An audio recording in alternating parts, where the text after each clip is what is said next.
Puisqu'il était le seul à savoir combien d'or il y avait dans la chambre forte, il pourrait prêter des chèques garantis par de l'or qui n'existait même pas. Aussi longtemps que les déposants ne viendraient pas tous en même temps réclamer leur or, personne ne le saurait.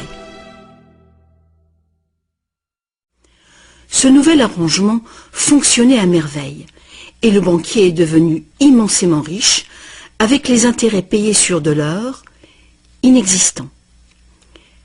L'idée que le banquier puisse créer de l'argent à partir de rien était trop outrageuse. Longtemps, personne n'a rien soupçonné. Mais le pouvoir d'inventer de l'argent est monté à la tête du banquier. Bientôt, l'importance des prêts et l'opulence du banquier ont déclenché de nouveaux soupçons. Certains emprunteurs ont demandé de l'or véritable plutôt que des chèques, et les rumeurs ont monté. Plusieurs déposants fortunés sont venus réclamer leur or. La fin du jeu était proche. Une foule de gens, brandissant des chèques, se sont rassemblés devant les portes closes de la banque. Hélas, le banquier n'avait pas assez d'or pour couvrir tout l'argent papier qu'il avait émis. Pour la première fois, il y avait une ruée sur la banque. Et c'est un phénomène qui épouvante tous les banquiers. Ce phénomène de retrait massif a ruiné des banques individuelles et a endommagé la confiance du public envers les banquiers. Il aurait été simple alors d'interdire cette pratique de créer de l'argent à partir de zéro. Mais les immenses crédits offerts par les banquiers étaient devenus essentiels à l'expansion du commerce européen. La pratique a donc été légalisée et réglementée. Les banquiers ont accepté de respecter des limites sur les montants d'argent fictifs qu'ils pouvaient prêter. Mais ces montants fictifs restaient bien supérieurs à la valeur réelle de l'or déposé dans la chambre forte. Bien souvent, le taux était de 9 $ fictifs pour 1 $ en or. Des inspections surprises permettaient de faire respecter ces réglementations. Un arrangement a aussi été conclu. En cas de ruée sur une banque, les banques centrales soutiendraient les banques locales en leur prêtant de l'or. La bulle du crédit, créée par les banquiers, ne pourrait pas crever et le système ne pourrait pas s'effondrer, sauf s'il y avait beaucoup de ruées sur les banques en même temps.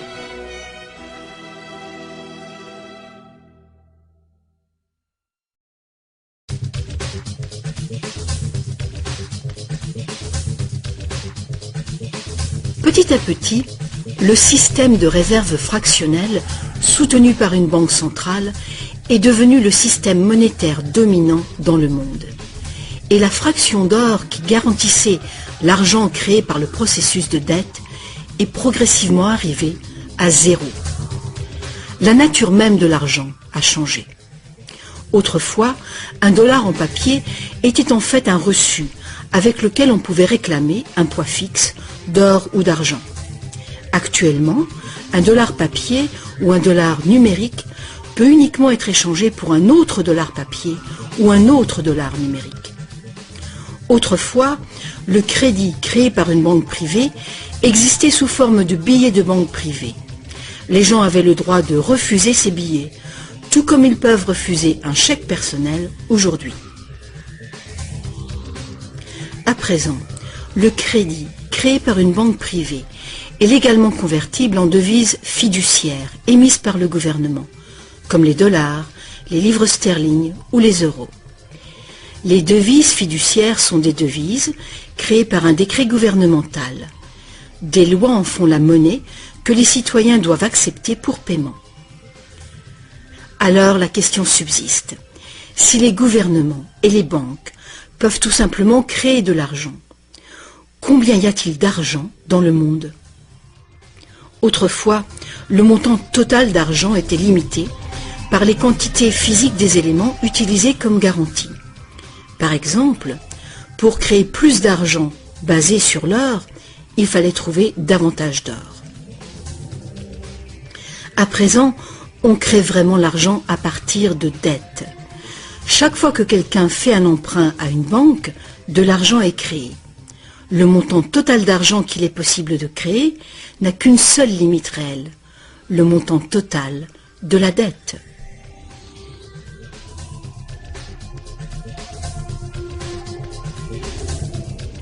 Les gouvernements placent une limite légale sur la création d'argent fictif en imposant des règles sur les obligations de réserve fractionnelles. Mais ces obligations sont fondamentalement arbitraires. Elles varient d'un pays à un autre, d'une époque à une autre. Longtemps, il a été commun d'exiger que les banques aient au moins $1 en or en réserve pour garantir $10 d'argent-dette.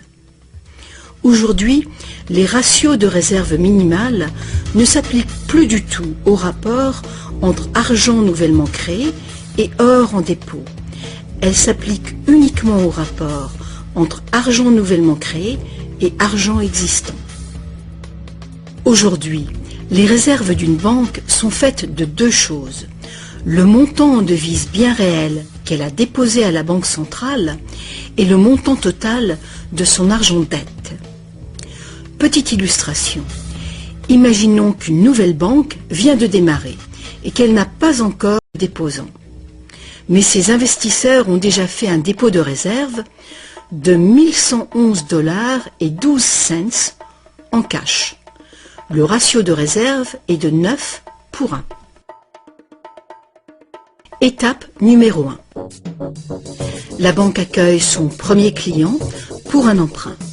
Notre client a besoin de $10 000 pour une voiture d'occasion. Avec un ratio de 9 pour 1, la réserve déposée autorise la banque à créer légalement, comme par magie, 9 fois ce montant, soit $10 000. Ces $10 000 n'existent nulle part physiquement. C'est de l'argent nouveau, tout simplement versé au compte de l'emprunteur en tant que crédit. C'est de l'argent dette. L'emprunteur peut faire un chèque pour payer sa voiture. Étape numéro 2. La vendeuse de la voiture dépose les $10 000 d'argent nouveau à sa banque. Contrairement à l'argent déposé à la banque centrale, cet argent nouveau ne peut pas être multiplié par le ratio de réserve. Il doit être divisé par ce ratio. Avec le même ratio de 9 pour 1, il est donc possible de créer un nouveau prêt de $9 000 à partir du premier dépôt de $10 000.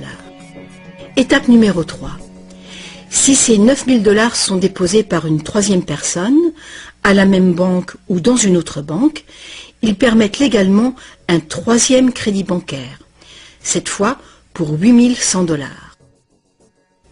Comme les poupées russes, qui s'emboîtent et deviennent toujours plus petites, chaque nouveau dépôt peut mener à un prêt toujours plus petit, et cette série décroissante est infinie. Par contre, si l'argent fictif créé par l'emprunt n'est pas déposé à la banque, le processus s'arrête. C'est la partie imprévisible du mécanisme de création de l'argent.